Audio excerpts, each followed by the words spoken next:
యమాం కన్యాం ప్రదాస్యామి పితॄణాం ధారణాయ why. సుముహూర్తం.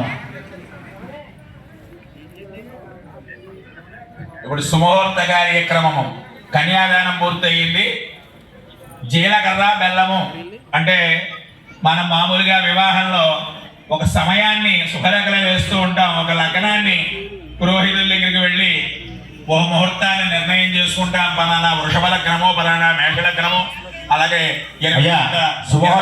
లగ్నాన్ని నిర్ణయం చేసుకుంటాం. కాబట్టి ఆ లగ్నానికి జీలకర్ర బెల్లము వధూవరుల ఇద్దరి యొక్క శిరస్సు మీద ఉంచడం జరుగుతుంది.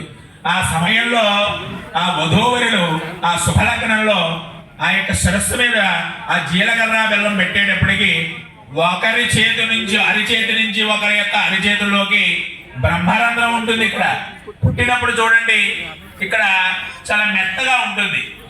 పుట్టినప్పుడు చంటి పిల్లలకి పూర్వం ఇక్కడ మాడగొట్టుకునే వారు ఇక్కడ కాస్త పసుపు అవి ఎలాగ గట్టిగా